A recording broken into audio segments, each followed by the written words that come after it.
Hello everyone, my name is Wilson and we are doing a Magic Origins draft. And we opened a pretty cool one. Outland Colossus. It's a 6/6 for 5, which is it's okay. And it has Renown 6 and can't be blocked by more than one creature. So it can only be single blocked and it's insane. It's an insane card. Other insane cards in this pack are Ravaging Blaze and Eyeblight Massacre, but we'll take this Outland Colossus. Start off green and just never look back. Never look back.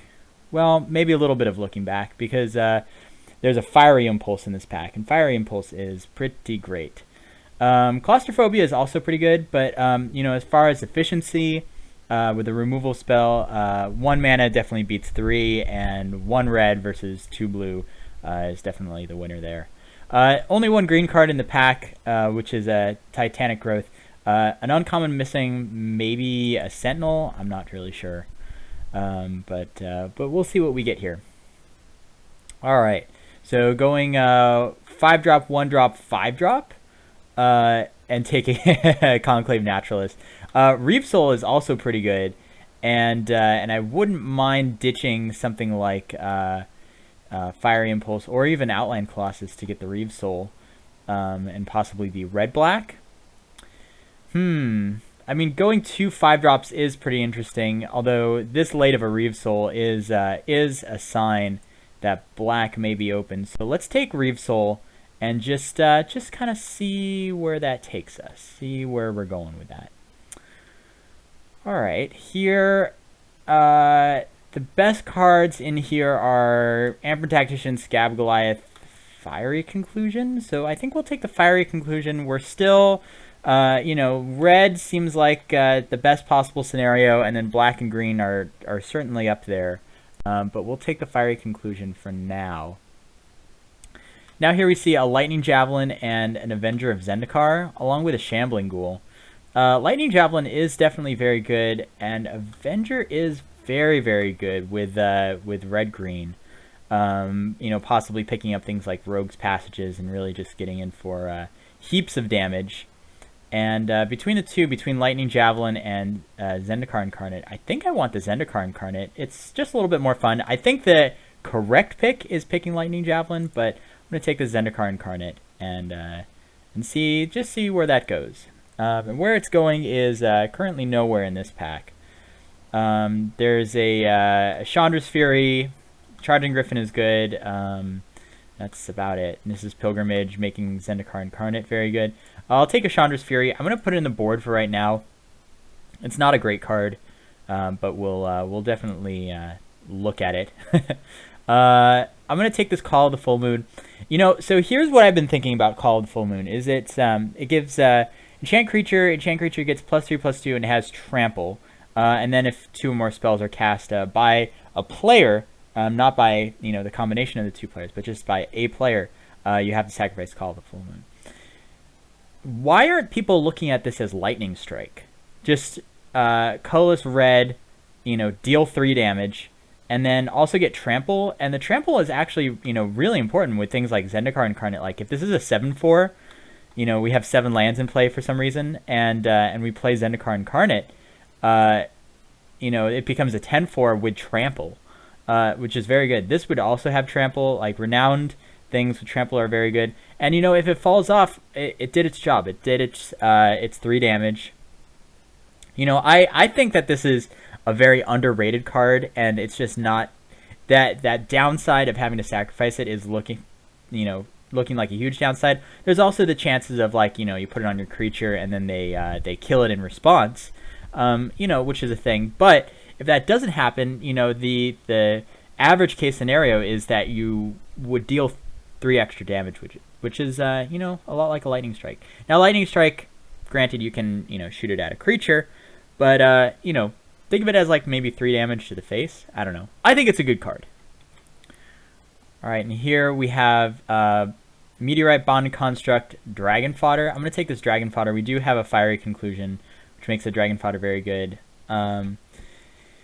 Meteorite, we do want lands. We don't want, ramp spells, and we're not really looking to ramp anything past past 6 right now. So I think we'll just take the Dragon Fodder. And I don't think Bond and Construct is a very good card. Well, Eyeblight Massacre Wield, which is pretty insane. It's pretty okay against us. It clears up these Dragon Fodder tokens. There is also a Nissa's Pilgrimage. I'm going to take that. But this Eyeblight Massacre, losing a Reeve Soul. I mean, we could also just take Eyeblight Massacre and then, take these 2 cards out of the pack. Actually, let's do that. I'd rather do that than, miss out on black entirely. Sounds pretty bad, especially if we have these 2 cards just to sub out for it. Here, there's an Enshrouding Mist super late. I'm going to take this Consecrated by Blood, as it's another sacrifice outlet. So if, we do pick up things like Act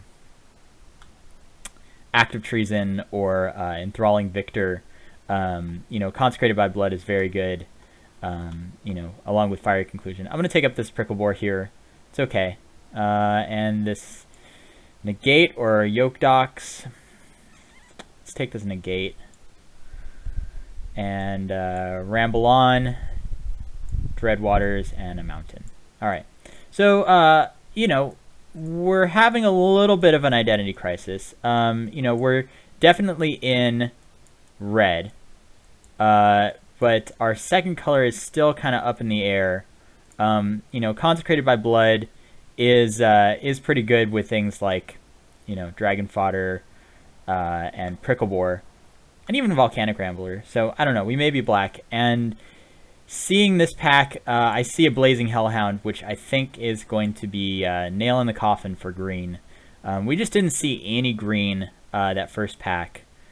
And we did see a bunch of cool black cards. And the other thing, too, is that with our black cards, I mean, we only have 2 creatures, but both of them, now 3 of them, will survive this Eyeblight Massacre. Dragon Fodder does not, but I'm going to take this Blazing Hellhound. I think it's quite good. Alright. Well, as soon as we jumped onto the red-black train, we get past a Leaf Gilder, which is quite good with these 2.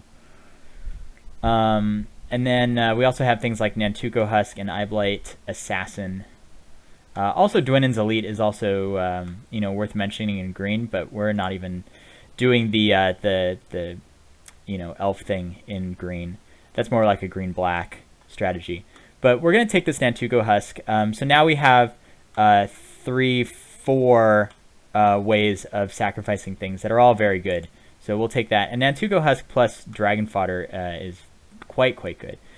Ooh, now we get some tough choices here. We could take Acolyte in the Inferno, Fiery Impulse, or Unholy Hunger. Oh boy, all of these are very good.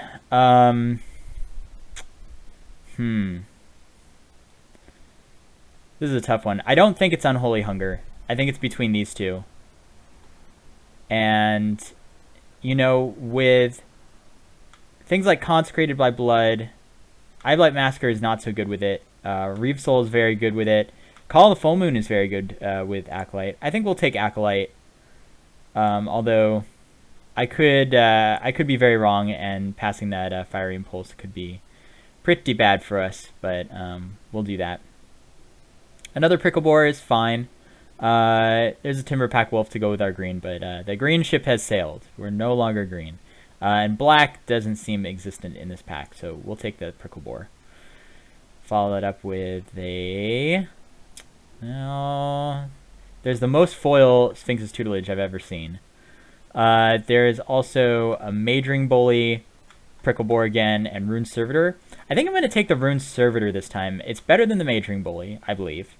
And, we can always cash it in later for an actual card. So I think I'm going to take that. Fetid Imp is quite good. Necromantic Summons could be very good. And it has been catching my eye recently. But, Fetid Imp is actually just like a flying removal spell. So I think we'll just take that. Wow. Whoa, that is so late for a Reeve Soul. Reeve Soul is insane.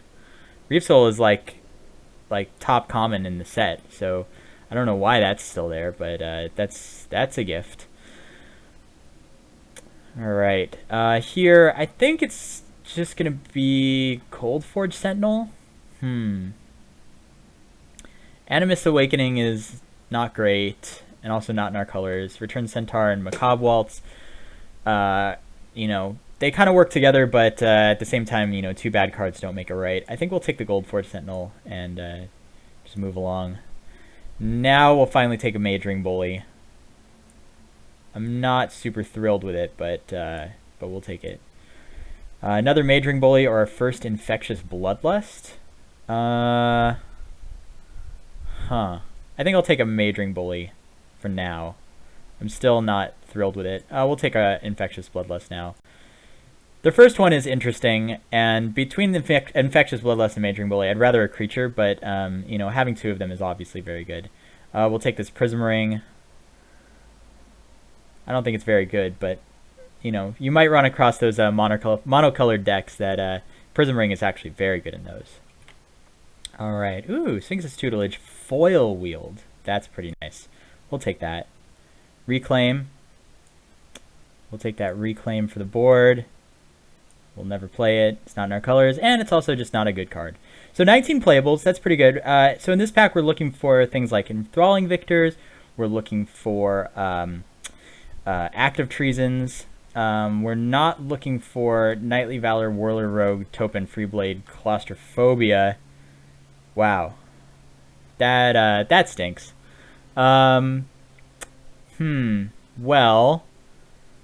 I guess then we just take a Subterranean Scout? I don't know. This is rough. Rough passing all these good cards, but we'll take a Subterranean Scout. Not thrilled with it, but yeah, that's where we are right now. Take his Deadbridge Shaman, you know, get a few more 3-drops in our deck. Still looking for Active Treasons, Enthralling Victors, pretty much picking those over anything. Okay, so I think we'll take this Lightning Javelin here. Again, no Active Treasons or Enthralling Victors here. There's another Infectious Bloodlust, which I think will wheel. And we'll end up taking that one. Okay, another Fetid Imp here.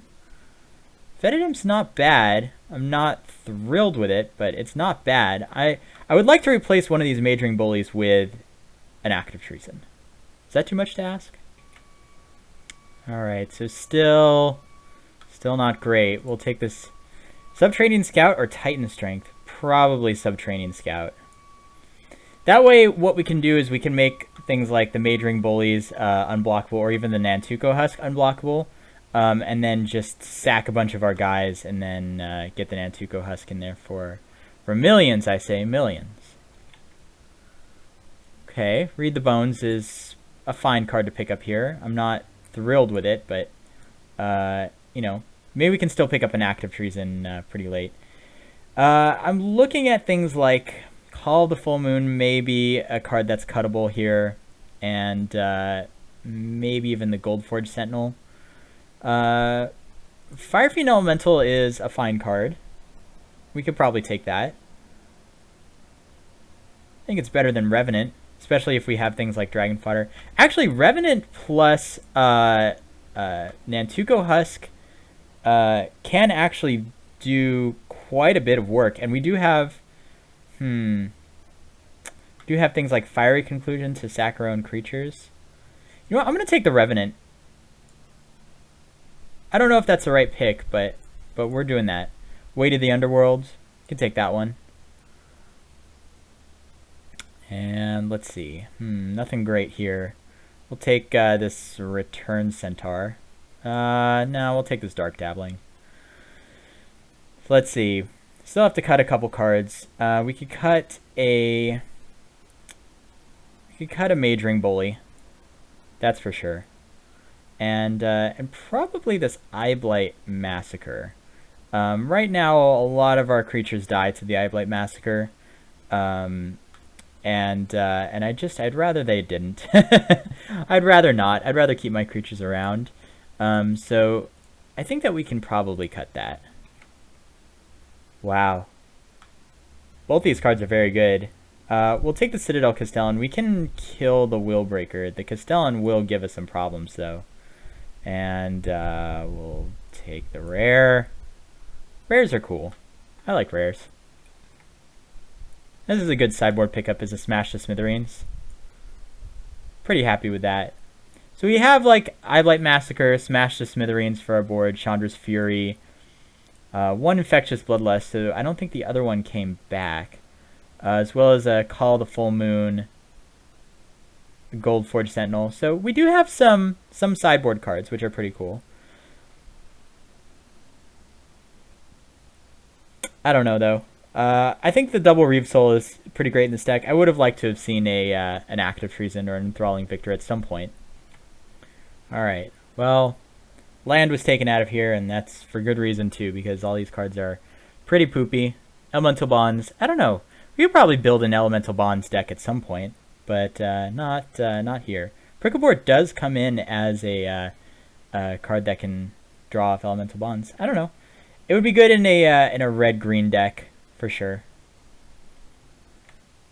Alright, last pick of Forest. This Forest is a good-looking Forest. I do like this Forest a lot.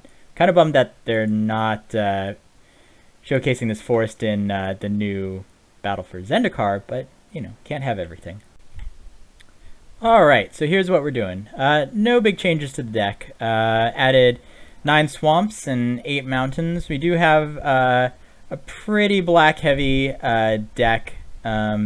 We do have some early drops that are red, but, you know, double black on the Consecrated by Blood, and, you know, wanting the black early for Fetid Imp is going to be a little bit more prevalent than needing red. But I think this is a fine deck, so we're going to rumble with this, and I'll see you all for round 1.